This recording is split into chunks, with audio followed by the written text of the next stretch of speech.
So we are now officially halfway through 2022, and now we're looking towards the back half of the year, specifically leading into the holiday season. Nintendo had their Direct Mini Partner Showcase, where they did have a bunch of third-party games being shown there, with many of them set up for the rest of this year. And there was an infographic that was put up on Reddit, and I'll have the original post linked down below in the description. But it goes over all of the different releases by year, by month and date for this year, and it gives us a nice look at it very quickly. And I wanted to go over what we have in front of us for 2022 with Nintendo, and maybe even try to fill in some of the gaps with some of the rumored and, in some cases, expected games that aren't yet dated. Guys, if you enjoy these videos, make sure you hit that like button. Helps out a ton. And if you're new here to the Spawnwave channel, make sure you're subscribed down below. Let's take a look here. Now, as you can see at the top, they have some stuff with like Switch exclusive, console exclusive DLC, and all of this, and Nintendo published. Just in case you're wondering what some of these marks are that are around it. They have June here. We're already through June, so we're just going to move right into July here. And the thing with July that I noticed is a lot of it is very backloaded for July. I mean, like Klonoa is July 8th, right? So next week that'll be out. I am going to pick that one up. I'm kind of annoyed that Bandai isn't doing like a physical copy for it in the US. I think it's possible one could come down the line, but for Klonoa in particular, I think they may be doing a physical copy overseas and have to be imported. I'm going to look into that more, but either way. I had mentioned that I did not play this when it released back on the PlayStation decades ago, but I will be checking this out to see what it's all about and everything and give my thoughts on it then. But otherwise, like Fist, that's not until July 21st, and that was a good game on the PlayStation 4. I really enjoyed that one, so provided the port's good, that's one definitely to keep an eye on. But then we move into like the last week of the month, starting with Live Alive, which I think is an absolute like must pick up game. Even if you're not maybe interested in it, but you're a physical collector, that's a game that I could see being somewhat rare down the road for the Switch. But then we get a week later, and like this week is just an onslaught of large JRPGs. Live Alive is already going to take some time to go through because of several different stories and everything, but Digimon Survive and Xenoblade Chronicles 3 release on the same day, which is... that's tough because I've been looking forward to Digimon Survive for a while. It's been talked up to no end for this being a big departure for the Digimon series, and this big game that they've been building up. It's been delayed several times. There were development issues, and finally it's coming out. But, of course, same day as Xenoblade Chronicles 3. And, I mean, I have to go with Xenoblade Chronicles 3 that day. That's the first one I'm playing through. And based on the amount of time that I spent with Xenoblade Chronicles 2, which was approaching 150 hours or so, it's going to be a little while before I get to Digimon Survive. A game like Xenoblade Chronicles 3, I don't necessarily want to break away from that story, because if you've broken away from a JRPG for any considerable amount of time, when you go back to it, it's very difficult to get back into it because you kind of forget some of the nuances of the story that you were following. So I like sit down with a JRPG and just play completely through it before I move on to something else, especially one that I get very invested in, and I feel like Xenoblade Chronicles 3 will grab my attention. Oh, and Gunvolt is out on the 28th. So it's like that last week. I feel like if Digimon Survive could have come out in the first week or even the first half of July, it would have made this month feel a bit easier to navigate than what we have here now. Then we move into August, and we have Blossom Tales 2. I have that one on my radar. That's definitely one I want to check out. And also SD Gundam. That's another one I'm curious about because we don't typically get those in the US like same day and everything with the rest of the world. So, or in Japan, usually they won't like do like a full localization for it, but they are doing it here with SD Gundam. So again, that's another one I'm curious about. And then Pac-Man World Repack, completely out of left field. So I have to check it out, obviously. Then we kind of exit summer, which they still have summer here with like Atari Mania Dark Alliance 2, River City Girls 2, and Front Mission First. So that might be one to keep an eye on. I mean, that could just drop in anywhere here, and it could just be something that gets thrown out there on Twitter for Front Mission First with a date. But of course, summer technically runs into September, and that's how Splatoon 3 is still technically a summer game.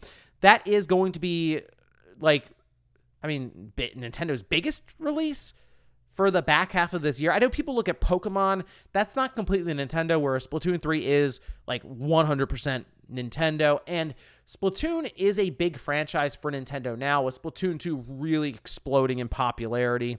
I expect Splatoon 3, 10 million unit seller, no sweat on the Switch. That will be a big release for them.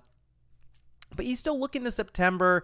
Temtem finally going to the Switch. We'll see how that goes. Test Drive is here in this infographic. That's delayed to next year. That's a 2023 title, so they may have been tripped up on that one. But this month, September, is pretty much Splatoon month for me. That's like the main one that I'm looking forward to. I know there's like Trails from Zero here, and I started getting into some of the Legend of Heroes games, and I mostly started with Trails of Cold Steel and worked through the first one. I got the second one. I'm just going to go through those 4 and kind of see where I am after I finish that up. So I might pick up Trails from Zero just because I know they will become rare, as I learned with finding Trails of Cold Steel 2, which was way more expensive than it probably should have been on a PlayStation 4. But anyway, very quickly, before I move from August and September, we do have some titles here that I have put down that will need to be dated and maybe even revealed. Remember, we are going to have some other games that seemingly will be revealed by Nintendo. Could be in a direct that happens as early as August even, if they maybe want to just finish out the year with a couple more first-party releases. Typically, we look towards like September for a fall direct, but obviously things are a bit different for Nintendo this year. There was no major E3 direct for them, so they could have maybe just rescheduled internally, give us that partner showcase, and then have some sort of larger first-party oriented general direct where they may announce something like the Wind Waker Twilight Princess bundle. That's a game that I think from reveal to release won't be very long because we've had these games released before. Nintendo wants to have a Zelda game every year, which is one of the reasons I think we're going to see this. This has been highly rumored for so long now, right?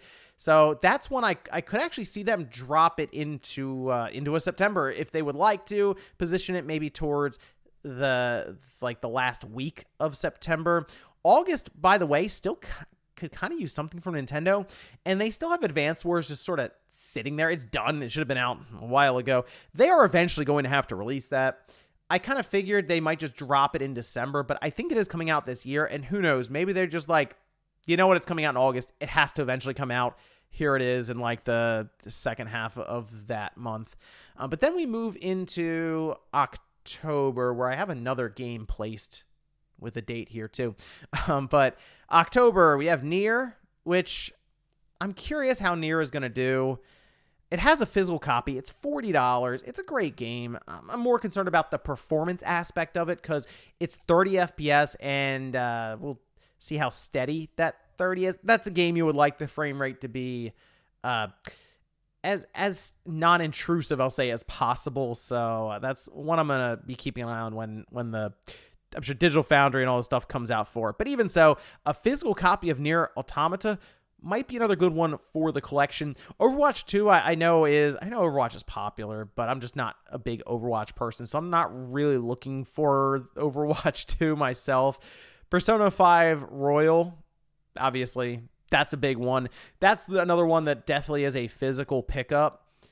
And this is going to be interesting because this is the one that's going to be under the most scrutiny by Atlas and Sega, since they got the Game Pass check for Xbox, right? Like, so to them, I'm sure development was covered. It's like, hey, we'll move it here now, and if we sell some copies just away from Game Pass, awesome. We'll reach a broader market as well through Xbox. But like, they had to spend some money to port it to the Switch. There's been a lot of chatter from people about putting it on the Switch. So I think this is going to be the point in time where Atlas sees if people are actually interested in it on a platform like the Nintendo Switch. The good news is it's a very good game, so it's easy to recommend, and I think it's worth picking up. Absolutely, especially, like I said, physically for the collection. That's a good one. Mario Rabbids Sparks of Hope, that is the game for October that I am looking forward to. The game looks incredible right now from what I've seen with a lot of the gameplay they've shown and what they've talked about, the different mechanics. It looks like they've just built off of Kingdom Battle and taken it to the next level. Great. That's all I really wanted from the Sparks of Hope. Sounds like you're also going to be traveling between different planets, and it's going to be a pretty large game from what's being described. Visually, it looks very good as well. So, I mean, overall, I'm looking at this. That is the game that I'm really looking forward to in October. But I think it's possible another game gets dropped into October, and I still think Bayonetta may find its way in here. There was a rumor going around that Bayonetta 3 may drop like October 27th or October 28th. And as weird as that sounds, because it's like Mario Rabbids Sparks of Hope, and then a week later, Bayonetta 3 comes out, I mean, Nintendo's going to have to start figuring out where that game goes.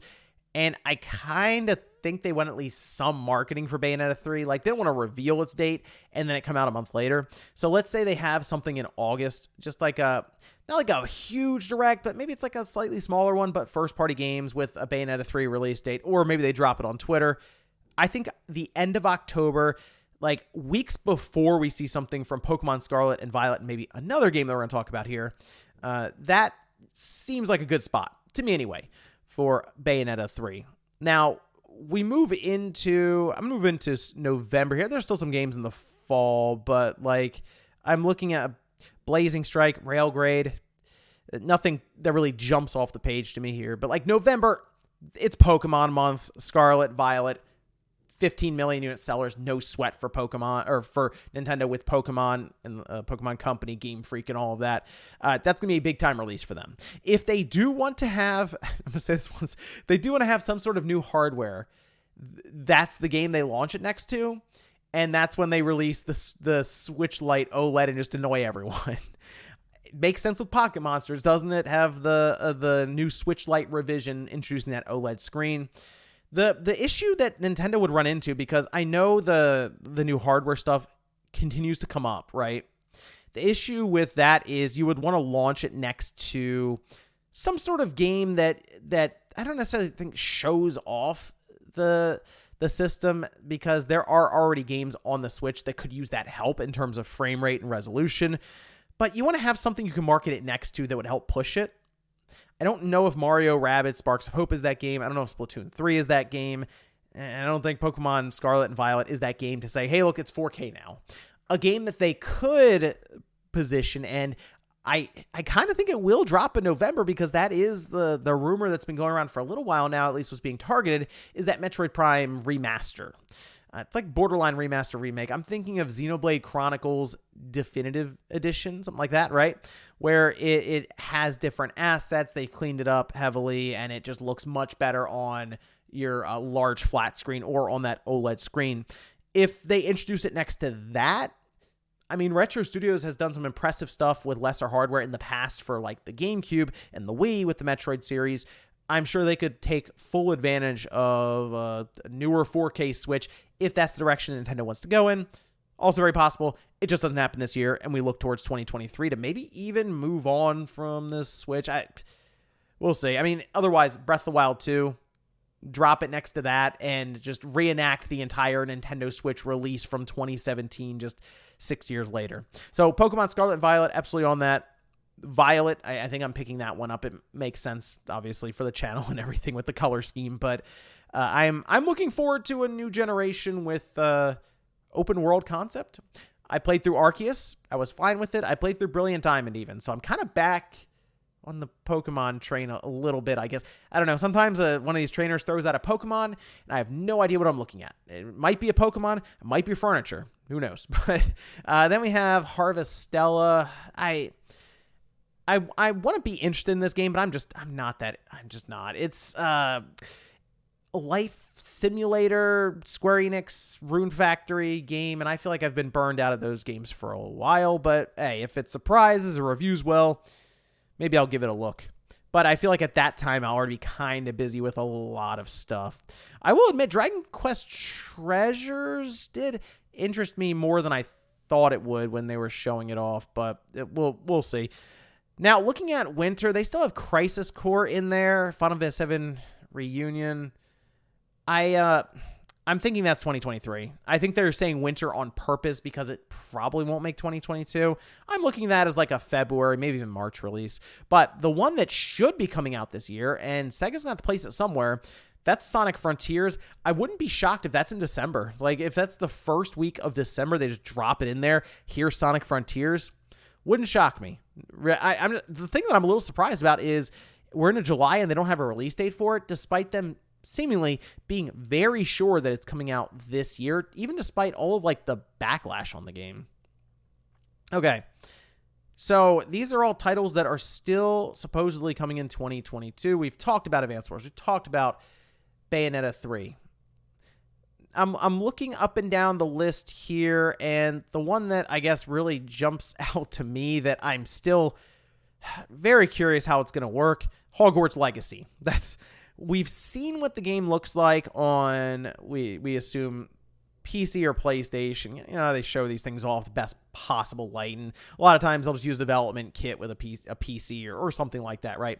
So Hogwarts Legacy is the one out of this entire list that I want to see running on the Switch, not a cloud version. So that could actually be pretty cool to see what they get out of it. Sea of Stars got delayed to next year. The DioField Chronicle, that could be fun as well. Just have to see what they have for us with that release date. And otherwise, though, a lot of people looking forward to 2023 and beyond that. Even like Dragon Quest 3 HD 2D looks great from what the little they've shown. Obviously, Breath of the Wild 2.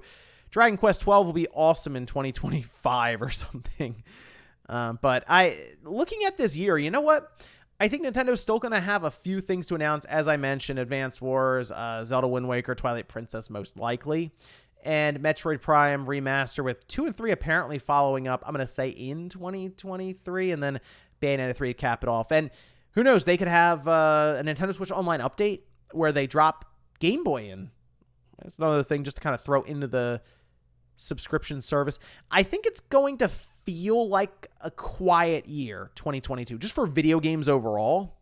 Kind of has already, right? But like just in general, moving through the rest of this year. However, looking at Nintendo's lineup, they still have a couple of 10, 15 million unit sellers in here, which is obviously going to be exciting for many people then because it casts a wide net. But like Pokemon, I'm like I said, very interested in. Splatoon, I'm on board with. So from like Nintendo's first party standpoint with those and Xenoblade Chronicles 3, they're at least shaping up with a pretty solid second half of 2022. Nintendo typically has to rely on themselves first and foremost to make the year work for them.